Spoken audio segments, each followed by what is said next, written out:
Bismillah, alhamdulillah, wassalatu wassalamu ala rasulillah wa alihi wa sahbihi wa man walahu bi ihsanin ila yaumiddin. Akhwat yang sama dirahmati Allah subhanahu wa ta'ala, kita akan melanjutkan pelajaran kita. Pada kesempatan kali ini kita sudah sampai pada pembahasan babu fadlil jama'ati wa wujubiha, bab tentang keutamaan sholat berjamaah dan kewajiban melaksanakannya. Pada kesempatan kemarin, alhamdulillah kita sudah membacakan beberapa hadis berkenaan dengan ini. Sebelum kita melanjutkan pada pembahasan selanjutnya, kita akan mereview ulang sedikit ya apa yang sudah kita jelaskan pada pertemuan yang kemarin. Pada pertemuan yang kemarin kita sudah menyampaikan tentang disyariatkannya melaksanakan sholat berjamaah secara khusus ya dalam Al-Quran, demikian juga dalam hadis-hadis Nabi SAW yang kita bacakan kemarin. Di dalam Al-Quran Allah Subhanahu wa ta'ala berfirman di dalam surah Al-Baqarah ayat 43, wa aqimus sholata wa atuz zakata warka'u ma'ar raki'in. Allah Subhanahu wa ta'ala mengatakan wa aqimus sholat, dirikanlah sholat. Jadi perintah yang pertama ini adalah perintah untuk melaksanakan sholat secara umum. Kemudian Allah Subhanahu wa ta'ala berfirman wa atuz zakat, dan keluarkanlah zakat, bayarlah zakat, warka'u ma'ar raki'in, dan rukuklah kalian bersama orang-orang yang rukuk. Artinya laksanakanlah sholat secara berjamaah. Nah, dari ayat ini kita nyatakan bahwa melaksanakan sholat berjamaah itu adalah merupakan sesuatu yang disyariatkan secara umum, baik laki-laki maupun bagi wanita. Hanya saja bagi wanita, nanti juga akan kita jelaskan secara khusus ya, bagi wanita maka ada anjuran secara khusus bagi mereka untuk melaksanakan sholat itu di rumah-rumah mereka, dan itulah yang lebih afdal bagi mereka. Wa buyutuhunna khairun lahunna kama qala Nabiyyu alaihi salatu wasalam. Nabi alaihi salatu wasalam bersabda, rumah-rumah mereka adalah lebih baik bagi mereka. Ya, rumah-rumah mereka adalah lebih baik bagi mereka untuk melaksanakan sholat berjamaah. Sehingga kita menyatakan bahwa meskipun mereka melaksanakan sholat di rumah-rumah mereka, dan itulah yang lebih utama daripada melaksanakan sholat di masjid, ya, tetapi akan lebih utama lagi kalau seandainya mereka melaksanakannya secara berjamaah di rumah-rumah mereka itu bersama orang-orang yang tentunya tidak wajib melaksanakan sholat berjamaah di masjid. Kemudian selanjutnya kita sudah membacakan dua hadis yang kemudian oleh ulama kita diistilahkan dengan sebutan hadisul mufadalah. Hadis yang pertama adalah hadis Abdullah bin Umar radhiyallahu taala anhuma, dan hadis yang kedua adalah hadis Abu Hurairah radhiyallahu taala anhu. An Abdullah bin Umar radhiyallahu anhuma anna Rasulullah sallallahu alaihi wasallam qala salatul jama'ati afdalu min salatil fadzi bi 27 darajatan. Jadi dalam hadis itu Rasulullah sallallahu alaihi wasallam bersabda bahwa salat yang dilakukan secara berjamaah adalah lebih utama dari salat yang dilakukan secara sendiri. Keutamaan atau lipat gandanya itu sebanyak 27 derajat. Ya, 20 derajat lebih tinggi dibandingkan dengan orang yang melaksanakan sholat secara sendiri. Kemudian dalam hadis Abi Hurairah radhiyallahu taala anhu, Rasulullah sallallahu alaihi wasallam bersabda, "Shalatul rajuli fil jama'ati tudha'afu ala salatihi fi baitihi wa fi suqihi 25 dhifan." Ya, Nabi alaihi salatu wasallam bersabda, salat seorang secara berjamaah akan dilipat gandakan daripada sholat yang dilakukannya secara sendiri di rumahnya atau di tempat kerjanya. Ya, sebanyak 25 derajat atau 25 kelipatan lebih tinggi daripada orang yang melaksanakan sholat itu secara sendiri di rumahnya atau di tempat kerjanya. Selanjutnya Nabi SAW menyebutkan kriteria orang-orang yang akan mendapatkan kelipat gandaan itu atau lipat ganda pahala tersebut. Nabi SAW bersabda, wa annahu idza tawadda'a fa ahsana al-wudu'a thumma kharaja ila al-masjidi la yukhrijuhu illa shalah. Ya, yang demikian itu dia dapatkan ketika dia berwudu dari rumahnya. Dia telah berwudu dari rumahnya, kemudian dia memperbaiki wudunya, ya. Annahu idza tawadda fa ahsana al-wudu thumma kharaja ila al-masjid la yukhrijuhu illa shalah. Kemudian dia keluar ke masjid, niatan awalnya itu memang mau melaksanakan salat, ya. Nah, dari potongan hadis ini ulama kita menyatakan bahwa dianjurkan bagi setiap orang untuk melakukan persiapan, ya, melakukan persiapan ketika ia akan melaksanakan sholat di masjid, ya. Dan persiapan-persiapan yang dilakukannya itu tentu menunjukkan seberapa besar perhatian dia terhadap ibadah yang Allah Subhanahu wa taala bebankan kepada dia. Nah, ketika dia melakukan persiapan-persiapan yang telah disebutkan di dalam hadis tadi, maka Nabi SAW menyatakan, lam yakhtu khutwatan illa rufi'at lahu biha darajah. Ya, tidaklah dia mengayunkan satu langkahnya menuju masjid, melainkan dengan ayunan langkah tersebut akan diangkat satu derajatnya. Wa hutta anhu biha khati'atun, dan akan dihapuskan dengan langkah ayunan langkah berikutnya satu kesalahannya. Fa idza shalla lam tazalil malaikatu tusalli alaihi. Kemudian apabila dia melaksanakan salat, maka malaikat akan senantiasa bersalawat kepadanya, terus bersalawat kepadanya madama fi musallahu, selama dia melaksanakan salat tersebut. Malaikat akan berkata, Allahumma salli alaihi, Allahumma ighfir lahu, Allahumma arhamhu. Malaikat akan mengatakan di dalam doanya, Allahumma salli alaihi, ya Allah berikanlah salawatmu kepadanya. Allahumma ighfir lahu, Allahumma arhamhu, ya Allah ampunilah dia dan berikanlah rahmatmu kepadanya. Wala yazalu fi salatin man tadhara shalah, dan orang tersebut dinyatakan dalam keadaan salat, man tadhara shalata, selama dia menanti pelaksanaan sholat. Nah, dari keterangan ini ulama menyimpulkan bahwa kita dianjurkan untuk bersegera menuju masjid, ya, bersegera menuju masjid, karena semakin lama kita menanti pelaksanaan sholat berjamaah, maka semakin itu pula malaikat akan lama mendoakan kita. Ya, siapa yang mendoakan kita itu malaikat. Ya, dan tentunya ini adalah merupakan sebuah keutamaan yang besar ketika malaikat Allah Subhanahu wa taala mendoakan kita. Malaikat akan mengatakan, Allahumma salli alaihi, Allahumma ighfir lahu, Allahumma arhamhu. Ya, sebagaimana di dalam hadis ini juga ada kabar gembira. Ya, kabar gembira bagi siapa? Bagi orang-orang yang jauh rumahnya, bahwa setiap ayunan langkah yang ia jalani menuju masjid itu tidak akan sia-sia. Ya, satu ayunan langkahnya akan mengangkat satu derajatnya, dan ayunan langkah selanjutnya akan menghapus satu dosanya, demikian hingga ia sampai ke masjid Allah Subhanahu wa taala untuk melaksanakan sholat.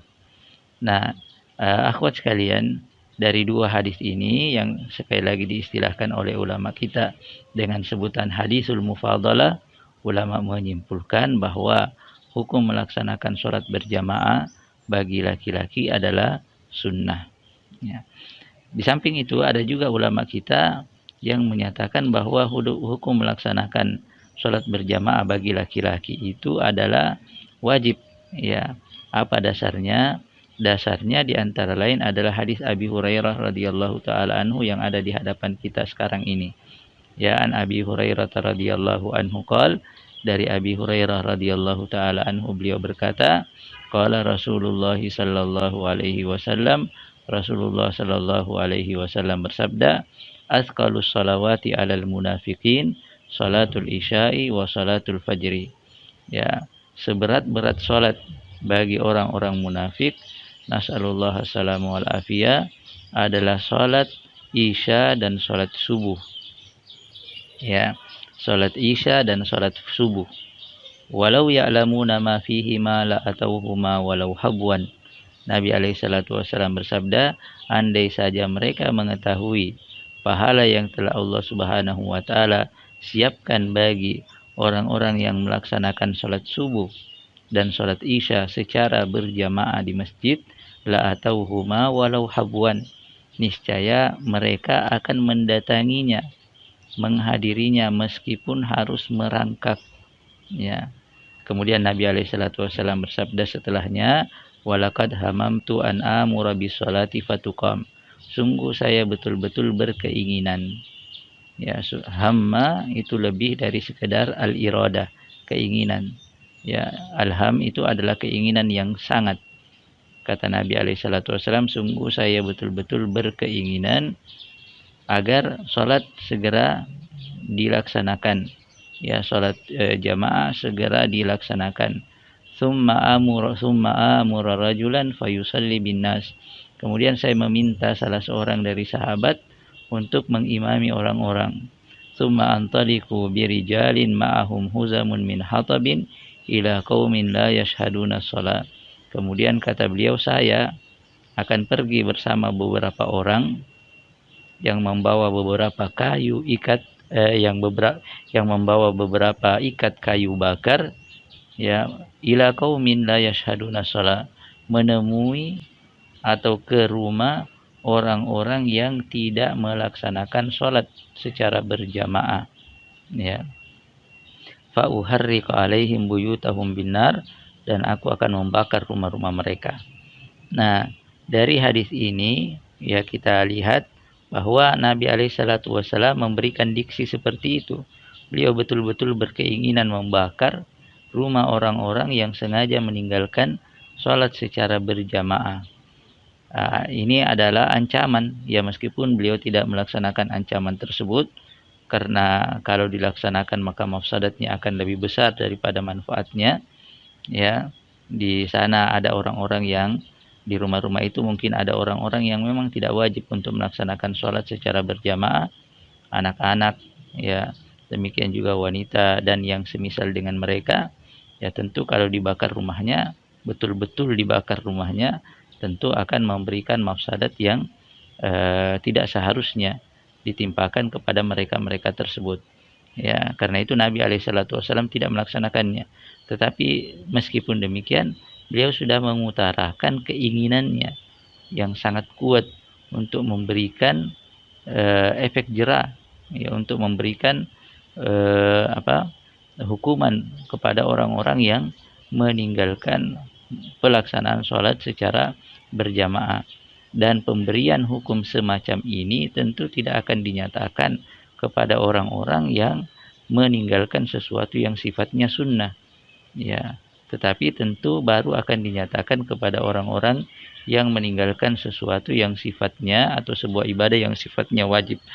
Karena itu maka ulama menyimpulkan dari hadis ini bahwa hukum pelaksanaan sholat berjamaah bagi laki-laki adalah wajib.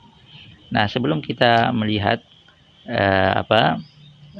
mana dari dua pendapat ini yang lebih kuat, kita bacakan dulu beberapa pelajaran yang bisa kita petik dari hadis al-mufadalah, dua hadis yang kemudian ulama sampaikan atau istilahkan dengan sebutan hadisul mufadalah. Hadis Abdullah bin Umar yang pertama dan hadis Abi Hurairah radhiyallahu taala anhu. Min durusil hadis ini, dari pelajaran yang bisa kita dapatkan dari dua hadis tadi adalah yang pertama, fihima bayanun li fadli salatil jamaah. Jadi dari kedua hadis tersebut ada penjelasan tentang keutamaan melaksanakan sholat secara berjamaah. Kemudian yang kedua, ya, dalam hadis hadis Abdullah bin Umar dinyatakan 27 derajat. Kemudian dalam hadis yang kedua, hadis Abu Hurairah, dinyatakan 25 derajat, ya. Kemudian diiringi dengan keutamaan-keutamaan lain yang menyertainya dalam hadis Abu Hurairah tadi. Ya. Kemudian yang kedua, wa hadzal fadlu yakunu li asbabin dzakaraha Abu Hurairah wa hiya anna ar-rajula idza tawadda'a min baitihi fa ahsana al-wudu'a thumma kharaja ila al-masjid la yukhrijuhu illa as-shalah lam yakhtu khutwatan illa rufi'at lahu biha daraja wa hutta anhu biha khati'ah fa idza shalla lam tazalil malaikatu tusalli alaihi ma dama fi musallahu Allahumma salli alaihi Allahumma ighfir lahu Allahumma arhamhu wa la yazalu fi salatin man tadhara shalah. Ya, jadi yang kedua ini adalah bahwa keutamaan yang didapatkan oleh orang yang melaksanakan salat berjamaah itu akan diraih oleh orang yang memenuhi kriteria sebagaimana yang disebutkan di dalam hadis Abu Hurairah radhiyallahu taala anhu. Yang pertama, dia telah betul-betul bersiap, ya, dari rumahnya, yang ditandai dengan dia telah berwudu dari rumahnya, kemudian memperbaiki wudunya, kemudian dia keluar menuju masjid. Niatan awalnya itu memang untuk melaksanakan sholat secara berjamaah. Nah, ketika dia melakukan itu, maka dia akan mendapatkan keutamaan yang disebutkan dalam hadis tersebut. Ya, bahwa setiap ayunan langkahnya, satu ayunan langkahnya akan diangkat derajatnya dengan ayunan langkah tersebut. Kemudian ayunan langkah yang berikutnya akan dihapuskan satu dosanya. Demikianlah sampai ia tiba di masjid untuk melaksanakan sholat. Nah, ketika dia tiba di masjid, maka pada saat itu malaikat akan terus mendoakan dia, Allahumma salli alaihi, Allahumma ighfir lahu, Allahumma arhamhu. Ya, terus mendoakan dia mulai ketika ia tiba di masjid, ya, menanti pelaksanaan sholat hingga dia selesai melaksanakan sholat.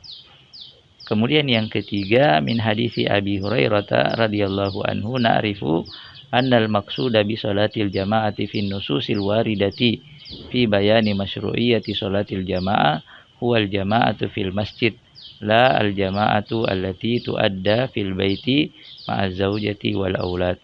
Ya, jadi dari hadis Abi Hurairah kita mengetahui bahwa yang dimaksud dengan pelaksanaan sholat berjamaah, anjuran melaksanakan sholat berjamaah dalam sejumlah hadis-hadis yang berisi anjuran untuk melakukan sholat tersebut secara berjamaah ditujukan atau dimaksudkan kepada atau dimaksudkan sebagai perintah anjuran untuk melaksanakan sholat berjamaah di masjid, bukan pelaksanaan sholat berjamaah di rumah, ya, atau di rumah atau yang semisalnya mushola pribadi, ya, atau yang semisalnya bersama dengan istri dan anak-anak. Bukan seperti itu maksudnya, tetapi maksudnya adalah melaksanakan sholat berjamaah di masjid Allah Subhanahu wa ta'ala. Nah, itulah yang dimaksud dengan anjuran untuk melaksanakan sholat berjamaah dalam sejumlah keterangan-keterangan yang berisi anjuran untuk melaksanakan sholat berjamaah. Ya, melaksanakan sholat berjamaah di masjid, bukan melaksanakan sholat berjamaah di rumah-rumah atau di tempat-tempat khusus, ya, di tempat-tempat khusus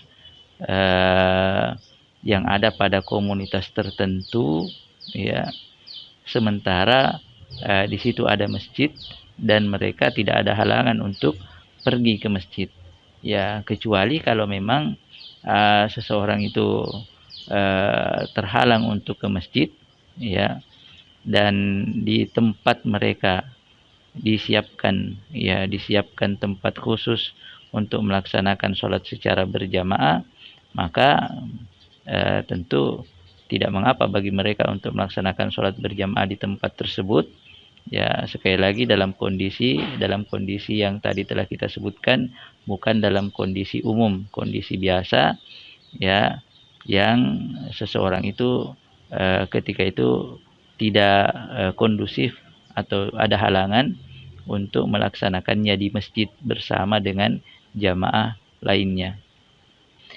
Min durusil hadisain, di antara pelajaran yang lain yang juga bisa kita dapatkan dari dua hadis tadi adalah ja'a fi riwayat Ibnu Umar annal mufadalata takunu bi 27.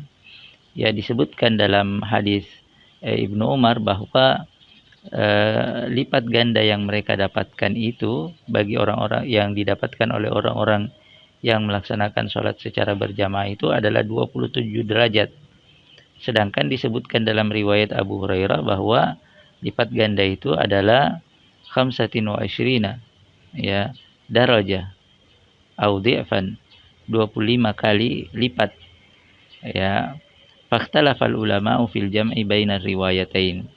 Nah, di sini ulama ada beda pendapat tentang bagaimana mengkondisikan atau mengkompromikan dua keterangan yang seakan-akan berbeda ini. Ya, faqila ukhbiran Nabi sallallahu alaihi wasallam atau akhbaran Nabi sallallahu alaihi wasallam awalan bil qalil. Ya. Tsumma a'lamahu Allah jalla wa ala bi ziyadatil fadli fa akhbara biha. Jadi ada di antara ulama yang mengatakan bahwa di awalnya Nabi alaihi salatu wasallam menyebutkan ya lipat ganda yang nominalnya kecil.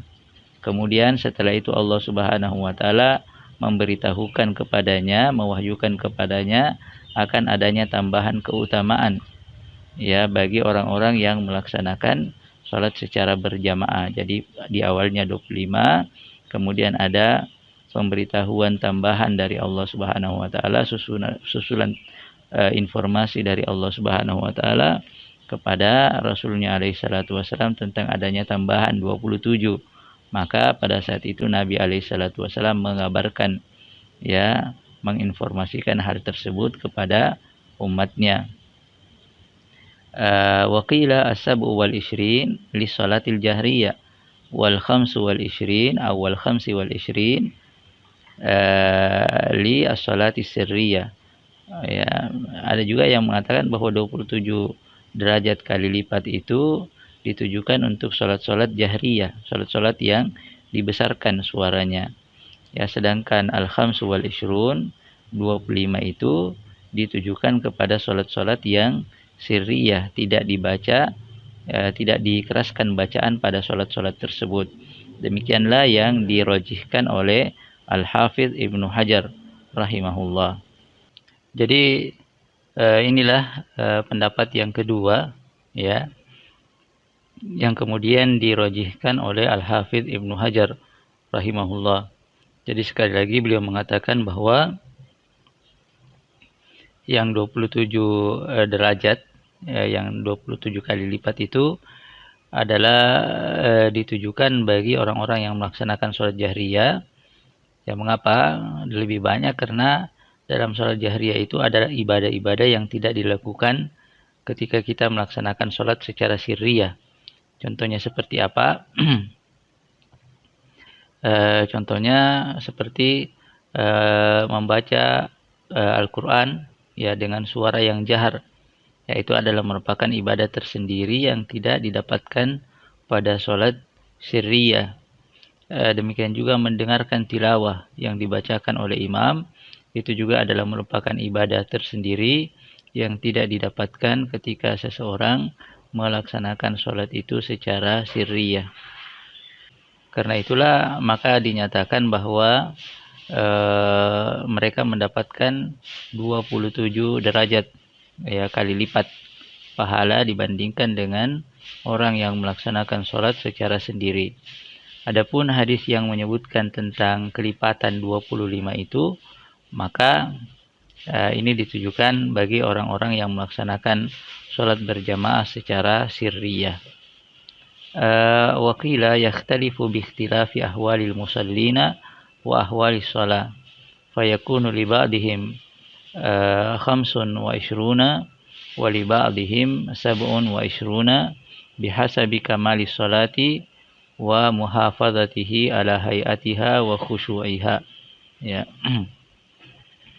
Ada juga di antara ulama yang dalam mengkompromikan dua hadis tersebut atau dua keterangan tersebut, ya, ayo, menyatakan bahwa perbedaan perbedaan pahala tersebut, perbedaan kelipatan tersebut tergantung pada kondisi sholat yang dilakukan oleh orang tadi. Ada yang mendapatkan 25, ada yang mendapatkan 27, tergantung kekhusyuan dia, ya, dan bagaimana kualitas sholat yang dia lakukan ketika melaksanakan sholat berjamaah tersebut. Ya, inilah beberapa pandangan ulama yang kemudian mencoba mengkompromikan dua hadis yang telah kita sebutkan tadi. Ya, hadis di awalnya itu hadis Abdullah bin Umar radhiyallahu taala anhuma dan hadis Abi Hurairah radhiyallahu taala anhu. Hadis Abdullah bin Umar yang menyebutkan 27 dan hadis Abi Hurairah radhiyallahu taala anhu yang menyebutkan 25. Tetapi apapun itu, inti yang hendak disampaikan, ya, substansi yang hendak disampaikan bahwa kita dianjurkan untuk melaksanakan sholat secara berjamaah, bagi laki-laki tentunya di masjid, dan bagi perempuan dianjurkan bagi mereka untuk melaksanakan sholat di rumah, dan ketika mereka melaksanakannya di rumah, kalau bisa mereka melaksanakannya secara berjamaah, maka yang demikianlah lebih utama bagi mereka. Kemudian poin yang kelima, min durusi al-haditsain. Ya, kemudian poin yang kelima dari pelajaran yang bisa kita petik dari dua hadis tadi, qauluhu alaihi salatu wassalam, salatul jama'ati afdalu min salatil fadh, fihi dalilun ala sihhati salatil munfarid wa annaha mujzi'atun khilafan liman dhahaba ila butlani salatihi. Ya. Jadi pernyataan Nabi alaihi salatu wasallam dalam hadis ini, salatul jamaah, salat yang dilakukan secara berjamaah lebih utama dari salat yang dilakukan secara sendiri. Dari pernyataan itu kita mengetahui bahwa ketika seorang melaksanakan sholat itu secara sendiri, tetaplah sholat itu dinyatakan sah. Ya, berbeda dengan kelompok orang-orang yang meyakini bahwa la sholata li jaril masjid illa fil masjid. Ya, tidak ada sholat bagi tetangga masjid yang mampu untuk melaksanakan sholat di masjid kecuali di masjid. Ya, nah sebagian kelompok ada yang berpendapat seperti itu. Ya, berpendapat bahwa ketika seorang sanggup untuk melaksanakan sholat di masjid, maka ketika dia melaksanakannya sendiri di rumah bagi laki-laki, maka sholat yang dilaksanakannya itu tidak dinyatakan sah. Ini adalah merupakan pandangan yang lemah, ya, berdasarkan keterangan-keterangan yang tadi telah kita sebutkan, ya. Di antaranya adalah keterangan dari Abdullah bin Umar radhiyallahu taala anhuma dan Abu Hurairah radhiyallahu taala anhu. Demikian juga keterangan dari kelompok yang mewajibkan sholat berjamaah, hadis Abu Hurairah. Ya, hadis yang ketiga dalam bab ini yang menyebutkan ancaman ketika Nabi alaihi salatu wasallam menyebutkan ancaman bagi orang-orang yang sengaja meninggalkan sholat berjamaah ini, tidak melakukannya di masjid. Maka ketika itu Nabi alaihissalam tidak menyuruh orang-orang itu untuk mengulang sholatnya. Ya, ini menunjukkan bahwasanya sholat yang mereka laksanakan tetap dinyatakan sah. Meski demikian, mereka dinyatakan telah melakukan pelanggaran, telah melakukan dosa, karena telah meninggalkan satu di antara kewajiban beragama.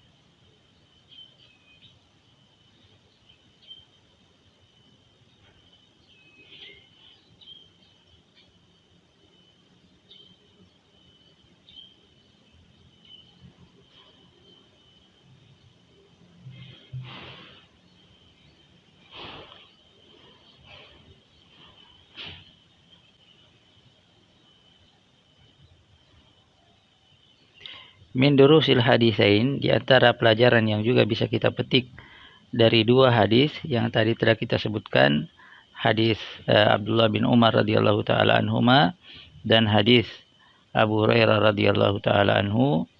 Poin yang keenam yang ada di hadapan kita ini, bihadainil hadisaini dhahaba ba'dul ulama ila istihbabi sholatil jamaati. Ya.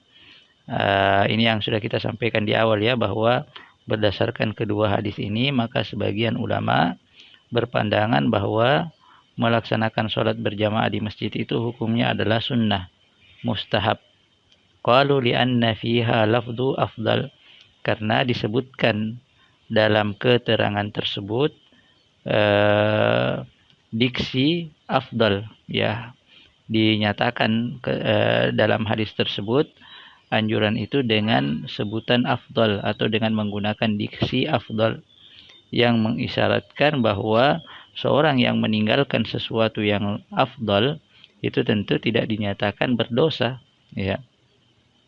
Wa tarkul afdali la yujibu wuqu'a fa'ilihi fil ismi, dan meninggalkan sesuatu yang lebih utama tidaklah kemudian menyebabkan pelakunya lantas dinyatakan melakukan dosa. Jadi inilah sekali lagi dua hadis di antara hadis-hadis yang dijadikan pegangan oleh beberapa ulama kita yang menyatakan bahwa sholat berjamaah itu hukumnya adalah sunnah. Ya. Wa qala ta'ifatus tsaniyah annaha wajibatun. Ya, kelompok yang lainnya menyatakan bahwasanya sholat berjamaah itu hukumnya adalah wajib. Wa hadza madhhabul Hanabila wa huwa qaulu Atha wal Auza'i wa Ibnu Khuzaimah wa Ibni al-Mundzir wa ghairuhum wa min adillatihim haditsu Abi Hurairah alladzi qara'nahu. Ya, jadi sebagian ulama menyatakan wajib, dan ini adalah merupakan pandangan dalam mazhab Hambali. Demikian juga pandangan seperti ini adalah merupakan pandangan dari beberapa orang ulama, di antaranya adalah Al-Atha, Al-Auza'i, Ibnu Khuzaimah, Ibnu al-Mundzir dan yang lainnya. Di antara dalil mereka adalah hadis Abi Hurairah radhiyallahu taala anhu yang telah kita bacakan di awal pertemuan ini. Akhwat yang sama dirahmati Allah Subhanahu wa taala, untuk pertemuan kita kali ini kita cukupkan dulu sampai di sini. Insyaallah pada pertemuan yang akan datang kita akan lanjut membacakan beberapa faedah yang bisa kita dapatkan dari hadis Abi Hurairah. Jadi penjelasan ini belum titik tapi masih koma. Insyaallah kita akan lanjutkan pada pertemuan yang akan datang dengan kembali membacakan hadis Abi Hurairah dan beberapa pelajaran yang bisa kita petik dari hadis tersebut, dan pendapat yang paling kuat dari dua pendapat yang telah kita sebutkan, ya, berkenaan dengan pelaksanaan sholat berjamaah di masjid ini.